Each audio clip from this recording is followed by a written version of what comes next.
મિત્રો, જૈવ વિવિધતાની અંદર આપણે આગળ વધીએ તો આપણે છેલ્લા સેશનમાં જોયું હતું દુનિયાની અંદર કેટલી જૈવ વિવિધતા છે.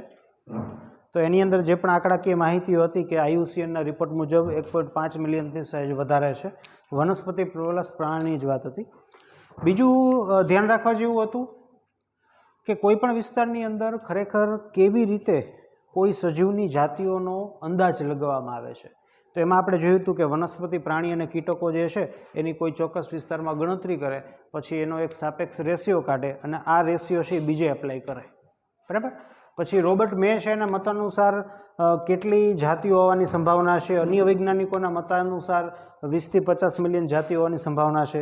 પછી છેલ્લે આપણે જોયું કે પૃષ્ઠવંશીઓની અંદર સૌથી વધારે કોની જાત છે, વનસ્પતિમાં કોની છે, ઓલ ઓવર પ્રાણીમાં કોની છે, એનો જે ચાર્ટ્સ આપણને ચકેડા કરીને જે આપ્યો છે એ ખૂબ જ મહત્ત્વનો છે. જૈવ વિવિધતાના 3 મુખ્ય પ્રકાર: જેનેટિક વિવિધતા, જેની અંદર રાઉલ્ફિયા સર્પેન્ટાઇના, રિસર્પિન એનું એક્ટિવ કન્ટેન્ટ છે, અને જનીન વિવિધતા શું છે તો કે એક જ જાતિનો સજીવ હોય પરંતુ જનીનો અલગ અલગ હોવાના લીધે એની અંદર જેને કહી શકાય કે લક્ષણોમાં વિવિધતા આવે, જેને જનીનિક વિવિધતા કહેવાય. જાતિ વિવિધતા જોઈ હતી આપણે ભારતની અંદર પશ્ચિમ ટુ પૂર્વ ઉભયજીવીઓમાં ડિફરન્સ હતો. ન્યુસનતંત્રીય વિવિધતા સ્કેન્ડિનેવિયન દેશો કરતાં પણ વધુ ન્યુસનતંત્રીય વિવિધતા ભારતની અંદર છે. તો આ ટોપિકની અંદર આગળ જતાં વિશ્વ અને ભારત સ્તરે તો હવે ભારતની વાન છે. બધી જ વાત આંકડાકીય માહિતી છે જે એક્ઝામ પોઈન્ટ ઓફ વ્યૂ તમારે ધ્યાન રાખવાની છે કે કુલ આ બહુ જેને કહેવાય કે IMP છે, ઘણી વખત પૂછાઈ ગયું છે કે દુનિયાની અંદર જેટલો જમીન વિસ્તાર છે ને એનો ખાલી 2.4% વિસ્તાર ભારત દ્વારા રોકાય છે. બીજું, જેટલી પણ જૈવ વિવિધતા છે ને એમાંથી 8.1% જૈવ વિવિધતા ભારતમાં જોવા મળે છે. આનું મિનિંગ શું થાય કે ધારો કે દુનિયામાં વનસ્પતિ અને પ્રાણીની 1000 જાત હોય તો 1000ના 8.1 એટલે 81, તો 81 પ્રકારની જાતિઓ ભારતમાં જોવા મળે છે. આવો આનો સાદો મિનિંગ થાય. તો ટોટલ જૈવ વિવિધતા જે દુનિયામાં જોવા મળે છે એના 8.1% જૈવ વિવિધતા આપણને ભારતની અંદર જોવા મળે છે. ટોટલ જમીન વિસ્તાર ભારત 2.4% રોકે છે. અને આ દુનિયાની અંદર 12 એવા વિસ્તારો વ્યાખ્યાયિત કરેલા છે કે જે વધુ જૈવ વિવિધતા ધરાવે છે. એમાંના 12 પૈકી એક દેશ ભારત છે. 12 એવા વિસ્તાર દુનિયાની અંદર કે જે વધુ વિપુલ પ્રમાણમાં જૈવ વિવિધતા ધરાવે છે, એમાંનો એક દેશ ભારત છે કે જે વધુ જૈવ વિવિધતા ધરાવતા જે પ્રદેશ છે એની યાદીની અંદર આવે છે.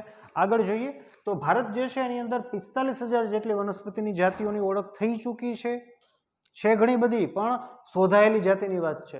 જ્યારે પ્રાણીઓને એનાથી ડબલ એટલે કે નિયરલી 90,000 જેટલી પ્રાણીઓની જાતિ જોવા મળે છે.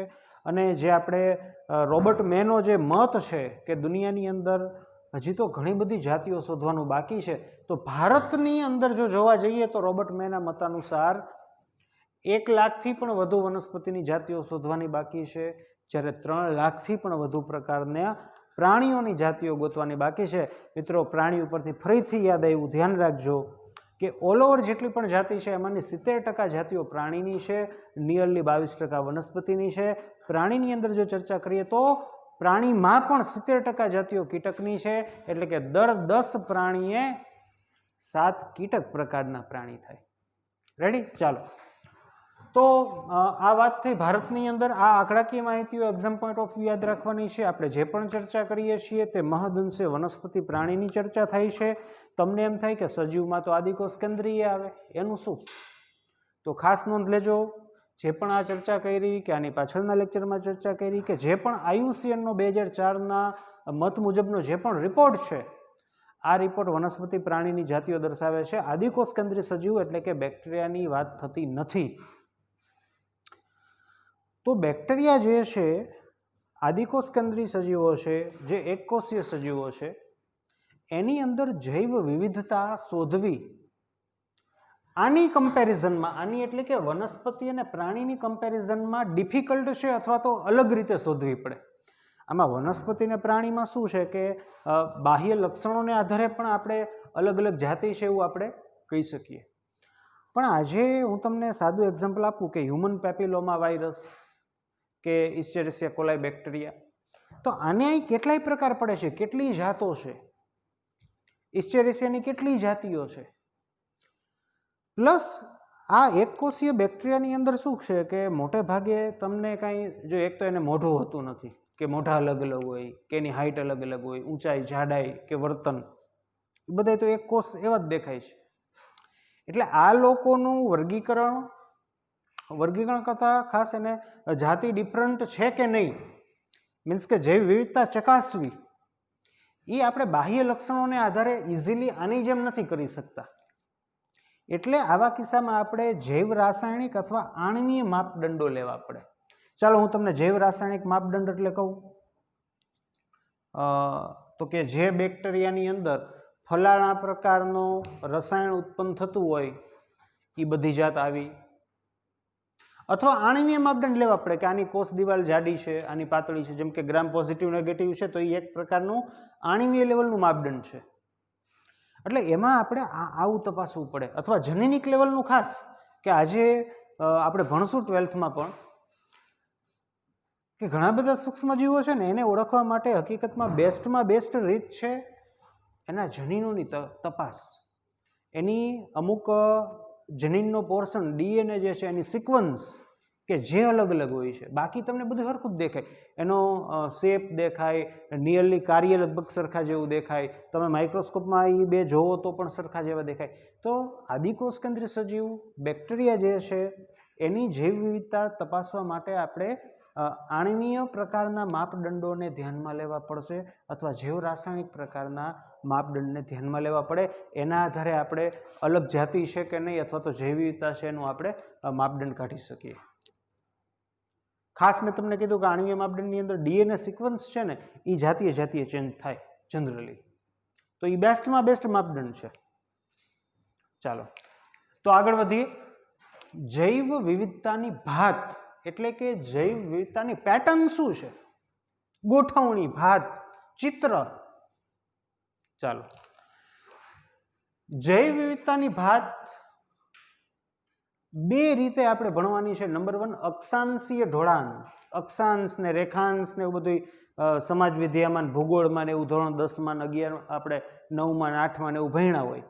તો જૈવ વિવિધતાની ભાત આપણે બે રીતે ભણવાની છે. એક તો અક્ષાંશીય ઢોળાંશને આધારે ભાત એન્ડ જાતિ વિસ્તાર સંબંધો. તો આજે આપણે ભણવાનું છે અક્ષાંશીય ઢોળાંશને આધારે ભાત. હવે બહુ સાદી વાત છે, સાદી રીતે સમજાવી દઉં. જો આ પૃથ્વીનો ગોળો, આ પૃથ્વીનો ગોળો, રેડી. હવે તમને મારાથી વધારે ખબર પડતી હોય કે આ વિષુવવૃત્તની રેખા છે, આ વિષુવવૃત્તની રેખા છે.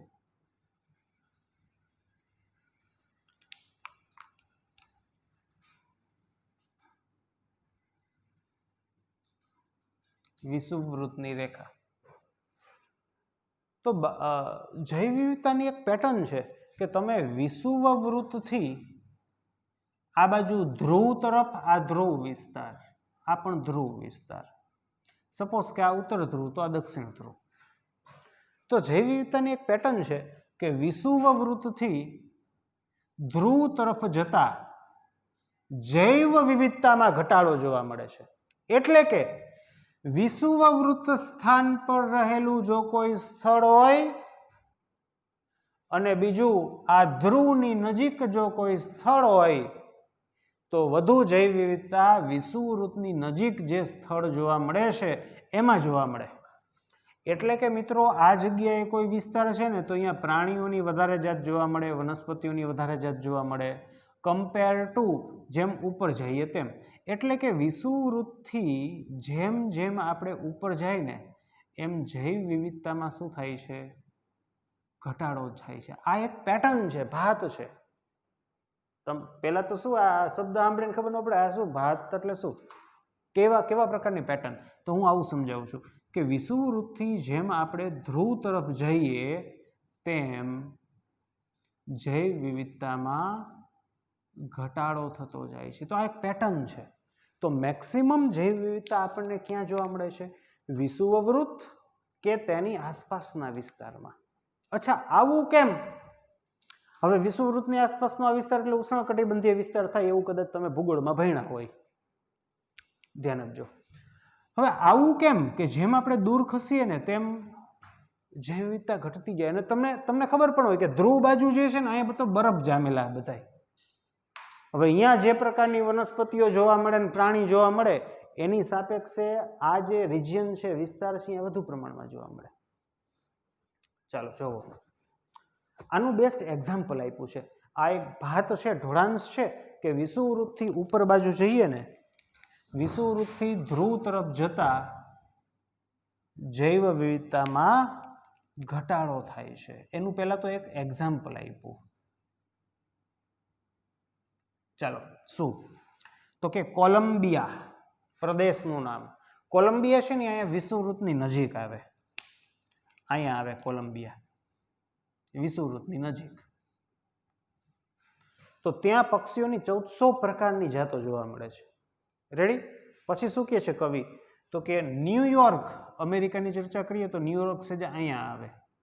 ઉપર ગયા તો શું થવું જોઈએ? ઘટવું જોઈએ. તો ન્યુયોર્કમાં પક્ષીઓની 105 પ્રકારની જાત જોવા મળે છે. એનાથી ઉપર ગ્રીનલેન્ડ, ગ્રીનલેન્ડ અહીંયા આવશે તો ત્યાં પક્ષીઓની 56 જાત જોવા મળે છે. ભારત કે જેનો મોટા ભાગનો વિસ્તાર ઉષ્ણકટિબંધમાં છે, અહીંયા તો ભારતમાં 1200 જોવા મળે છે. એટલે કે જેમ તમે વિષુવવૃત્ત લાઇનથી ઉપર તરફ કે નીચે તરફ મીન્સ કે ધ્રુવ તરફ જાશો ને એમ જૈવ વિવિધતા ઘટશે. ચાલો આનું બીજું એક્ઝામ્પલ. આ આપણને પહેલું એક્ઝામ્પલ આપ્યું. આ પહેલું એક્ઝામ્પલ. રેડી? Example number 1. બીજું એક્ઝામ્પલ આપ્યું છે આ ઇક્વાડોર વિસ્તાર છે મિત્રો, ઇક્વાડોર. Example number 2. હવે ઇક્વાડોર છે ને એ અહીંયા આવે. આ વિસ્તાર ઇક્વાડોર. ઇક્વાડોર ઉષ્ણકટિબંધીય વિસ્તાર છે. ઇક્વાડોરની અંદર વાહક પેશી ધરાવતી વનસ્પતિઓ, એટલે ઉચ્ચ કક્ષાની વનસ્પતિ, આપણે બહુ ડિટેલમાં નથી જવું, બરાબર. ઉચ્ચ કક્ષાની આવૃત અનાવૃત બીજધારી વનસ્પતિઓ, વાહક પેશી ધરાવતી વનસ્પતિઓની 10 ગણી વધુ જાત જોવા મળે છે. કોની કમ્પેરિઝનમાં?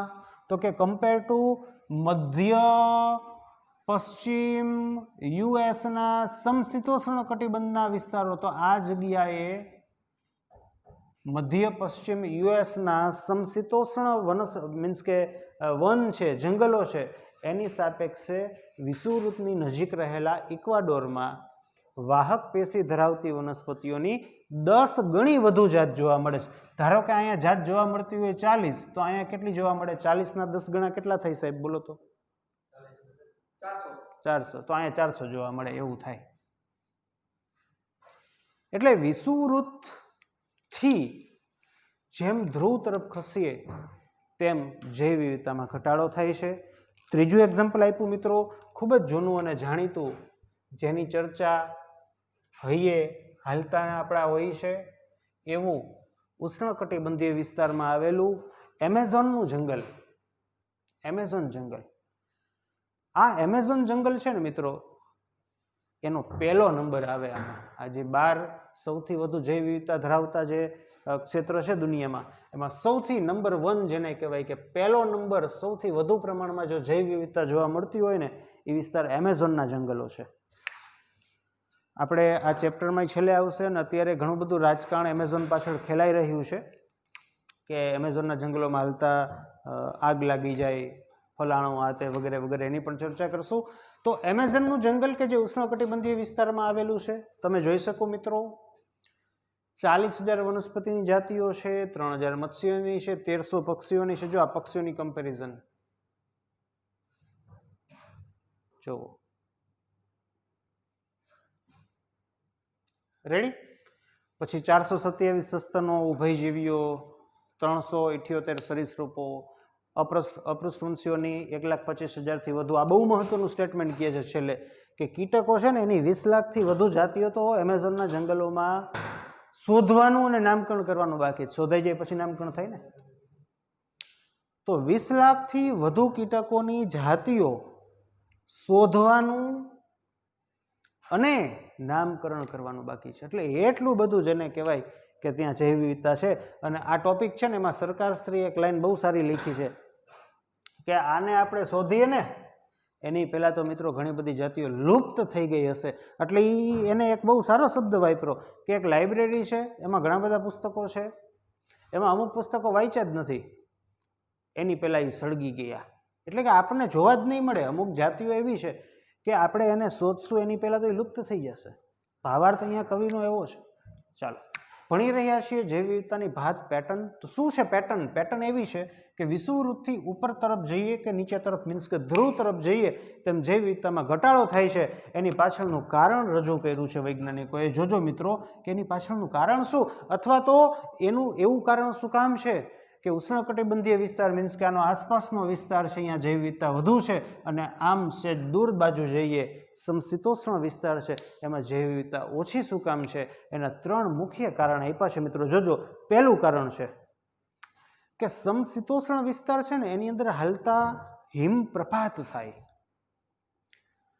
હવે હું બોલ્યો હિમપ્રપાત એટલે લગભગ મોટે ભાગે પહેલાં હું એવું સમજતો, એટલે પહેલાં હું મારા ઉપર જ બ્લેમ કરું છું કે આપણને લાગે કે હિમપ્રપાત એટલે બરફ વર્ષા પડવી. નો, હિમપ્રપાત એટલે શું સમજો. હિમપ્રપાત એટલે આપણને ખબર જ છે કે આ બધા ઠંડા વિસ્તારો, અહીંયા ગોલા જેવો બરફ પડે, ગાંગડા ન પડે, ગોલા જેવો બરફ પડે ને વરસાદ થાય એટલે. તો આ જોજો નાના નાના બરફના કણ છે બધા. જોજો આ બરફના કણ.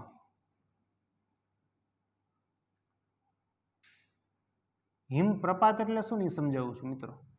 આ નાના નાના બરફના કણ છે ને એ પૈડા. હવે આ બરફના કણ હોય ને, આ આખું કેમેસ્ટ્રી છે, કદાચ ફિઝિક્સ એ હોય.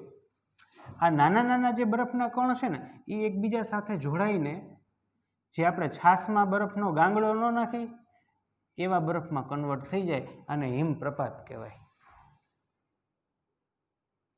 નાના નાના જે બરફ છે, આપણે ગોલો કરીને કેવો બરફનો છુંદો થાય પાવડર સ્વરૂપ જેવું, એવો બરફ કાળક્રમે એના નાના નાના આ પાર્ટિકલ્સ જોડાઈને કઠણ બરફ, આપણે ફ્રીઝરમાં જે બરફ કાઢી છાશમાં નાખીને એવા કઠણ ગાંગડા સ્વરૂપમાં બરફ ફેરવાઈ જાય ને, આને હિમપ્રપાત કહેવાય. તો હવે મુદ્દા ઉપર આવું કે સમશીતોષ્ણ કટિબંધ છે ને એની અંદર જૈવ વિવિધતા ઓછી છે, એનું કારણ શું સમજાવું. જો આજે આપણે ઉત્ક્રાંતિની વાત કરીએ, ઉદ્વિકાસની વાત કરીએ, તો અહીંયા પણ એટલો જ ઉદ્વિકાસ થાય છે. બધી જગ્યાએ ઉદ્વિકાસનો દર છે ને એમાં કંઈ કુદરતે કંઈ પાછું વાળીને નથી જોયું. પણ બને શું કે આવા વિસ્તારની અંદર કોઈ નવી જાતિ ડેવલપ થાય છે, ઇવોલ્વ પામે છે, તો હાલતા અહીંયા હિમપ્રપાત થઈ જાય. હવે હિમપ્રપાત થાય એટલે શું થાય? જો કે ધારો કે આ વનસ્પતિની કોઈ નવી જાત ઉદ્વિકાસ પામી, આ વનસ્પતિનો છોડવો રેડી, આ નવી જાત છે, અને હિમપ્રપાત થયો એટલે પહેલા બરફ જેને કહેવાય કે આવા પાર્ટિકલ સ્વરૂપમાં પડ્યો. હવે હિમપ્રપાત થયો એટલે આ શું થયું? આખું જામી ગયું. એટલે બરફના જે મોટા ગાંગડા હોય ને એની વચ્ચે આ વનસ્પતિ કે કોઈ પ્રાણી સજીવ છે ને એ વચ્ચે વયો ગયો, એટલે આનું અસ્તિત્વ પૂરું થઈ ગયું. જ્યારે આ વિસ્તાર ઉષ્ણકટિબંધીય વિસ્તાર છે, એની અંદર મોટે ભાગે જે પર્યાવરણ છે એ કનડગત વિનાનું, એટલે કે આવા પર્યાવરણીય જે ખલેલ પહોંચાડતા હોય એવા કારકો વિનાનું હતું. એ શું કામ હતું એ આવશે. તો પહેલું રીઝન આ છે કે સમશીતોષ્ણ કટિબંધની અંદર આજે કોઈ નવી વસ્તુ ઇવોલ્વ થાય છે તો ત્યાં આવા પર્યાવરણીય બાબતો કે કારકો જે છે એ નડી જાય છે. એક્ઝામ્પલ તરીકે હિમપ્રપાત મીન્સ કે પાવડર સ્વરૂપમાં જે આ બરફ પડતો હોય એ ગાંગડા સ્વરૂપમાં થઈ જાય એટલે બધા ડટાઈ જાય, જકડાઈ જાય. વનસ્પતિ હોય, પ્રાણીની જાતિઓ હોય, જકડાઈ જાય, પછી એનું અસ્તિત્વ પૂરું. બીજું કારણ આના જેવું જ છે કે ઉષ્ણકટિબંધીય વિસ્તાર છે ને એનું જે પર્યાવરણ છે ને એ આગાહીસમ હોય, સ્થિર હોય, અથવા આગાહીસમ કે આપણને ખ્યાલ જ હોય કે અત્યારે આ વસ્તુ ચાલે છે, આ ઋતુ ચાલે છે, તો આના પછી આ જ થશે, આના પછી આ જ થશે. જ્યારે સમશીતોષ્ણમાં શું છે કે આગાહીસમ નથી, કે અત્યારે એમને બેઠા હોય તો કદાચ સાંજે બરફ વરસાઈ ચાલુ થઈ જાય, બીજે દી કાંઈ ન હોય, વળી ચોથે દી બરફ વરસાય. એટલે અહીંયા કાંઈ એવું નક્કી નથી હોતું કે કેદી બરફ વર્ષા થાય ને કેદી ટેમ્પરેચર ડાઉન જાય કે વધુ જાય, એ કાંઈ એના નેઠા નથી. એટલે ઉષ્ણકટિબંધીય વિસ્તાર જે છે એનું પર્યાવરણ છે એ સ્થિર છે અને આગાહીસમ છે. એની જે મોસમ છે એ આગાહીસમ છે, જ્યારે સમશીતોષ્ણમાં આગાહી વિનાનું છે. તો આ કારકો, આ બાબતો નવી જાતિઓ જ્યારે ઉદ્વિકાસ પામતી હોય એના ઉપર અસર કરે. ત્રીજું કારણ બહુ ખતરનાક સમજી શકાય એવું કારણ છે. હવે ફિઝિક્સ જેવું આવે છે કે ગોળો છે પૃથ્વીનો, તો આ વિષુવવૃત્ત છે ના સૂર્ય છે, તો એને નજીક કોણ પડે, અથવા તો જેને કહેવાય કે વધુ પ્રકાશ ક્યાં પડે, આ વિષુવવૃત્ત લાઈન ઉપર. એટલે વિષુવવૃત્ત લાઈન છે ત્યાં કમ્પેર ટુ ધ્રુવની સાપેક્ષે અથવા તો જેમ નીચે જાય એની સાપેક્ષે વિપુલ પ્રમાણમાં સૌર ઉર્જા અવેલેબલ છે. અને બહુ સાદી વાત છે કે વધુ પ્રમાણમાં સૌર ઉર્જા, વધુ પ્રમાણમાં વનસ્પતિઓ દ્વારા પ્રકાશ સંશ્લેષણ, મીન્સ કે જે તે નિવસન તંત્ર છે એની ઉત્પાદકતા વધુ હોય, અને નિવસન તંત્રની ઉત્પાદકતા વધુ અથવા તો નિવસન તંત્રનો ગ્રોથ વધુ અથવા તો વનસ્પતિઓનો ગ્રોથ વધુ હોય તો એના ઉપર નભનારા પ્રાણીઓનો ગ્રોથ વધુ હોય. આજે વિવિધ પ્રકારની વનસ્પતિઓ જોવા મળે છે, તો એને ખાનારા હરણ જોવા મળે છે કે કોઈ અન્ય તૃણાહારી જોવા મળે, એ બધાય છે તો એને ખાનારા સિંહ છે. એટલે વધુ સૌર ઉર્જા અલ્ટિમેટલી કોઈ પણ નિવસન તંત્ર છે એનું ઉત્પાદકતા અથવા ખોરાકની દ્રષ્ટિએ ઉત્પાદકતા વધારે, અને ખોરાકની દ્રષ્ટિએ ઉત્પાદકતા વધે એટલે વધુ તેનું ભક્ષણ કરનારા અથવા તેના ઉપભોગીઓ અથવા તો પ્રાણીઓ વધુ પ્રમાણમાં ઉપભોગી જોવા મળે. એટલે કે આ પણ વસ્તુ જૈવ વિવિધતા વધારશે અને વધુ વનસ્પતિઓ તે પણ જૈવ વિવિધતા વધારશે. એટલે વિષુવવૃત્તીય પ્રદેશ છે ત્યાં કમ્પેરેટિવલી આ જે વિસ્તાર છે એના કરતાં સૌર ઉર્જા વધુ જોવા મળે. તમે સાઇબેરિયાનું જંગલ લ્યો કે જ્યાં એક જ પ્રકારના વૃક્ષ થતા હોય ચોક્કસ સમયે, તો એને ખાઈ શકતા પ્રાણીઓ જ ત્યાં જોવા મળે, અને એને ખાઈ શકતા બીજા ઉચ્ચ કક્ષાના માંસાહારીઓ જોવા મળે. એનાથી વિશેષ કંઈ ન જોવા મળે. તો એની સાપેક્ષે ઉષ્ણકટિબંધના તમે જંગલો જોવો તો વિવિધ પ્રકારની વનસ્પતિઓ, તો એને ખાનારા વિવિધ પ્રકારના તૃણાહારીઓ, એને ખાનારા માંસાહારીઓ, એને ખાનારા ઉચ્ચ કક્ષાના માંસાહારીઓ, તો ઓલ ઓવર તમે જોવો તો જૈવ વિવિધતા વધુ જોવા મળે. તો આ શું આપણે ભણ્યા? અક્ષાંશીય ઢોળાંશ, મીન્સ કે જૈવ વિવિધતાની એક પેટર્ન છે. આવી જ બીજી કંઈક વાત છે જાતિ વિસ્તાર સંબંધો. આવી જ કંઈક બીજી વાત છે કે એમાં પણ આપણે કંઈક આવું જ ભણશું કે આમ થશે એમ જૈવ વિવિધતા વધશે, આમ થશે એમ જૈવ વિવિધતા ઘટશે. તો આવો જ કંઈક ટોપિક આ છે, અને આ ટોપિક આપણે ભણ્યા. હવે એક્ઝામ પોઈન્ટ ઓફ વ્યૂ વાત કરું મિત્રો, તો આ જે પણ આંકડાકીય માહિતી છે, સૌથી વધારે મેં તમને ચાલુ થયું ત્યારે જ કીધું હતું કે આ ચેપ્ટર એવું છે કે જેમાં તમારે સૌથી વધારે પરફેક્ટલી આંકડાકીય માહિતી યાદ રાખવાની છે. ચેપ્ટર બહુ સિમ્પલ છે.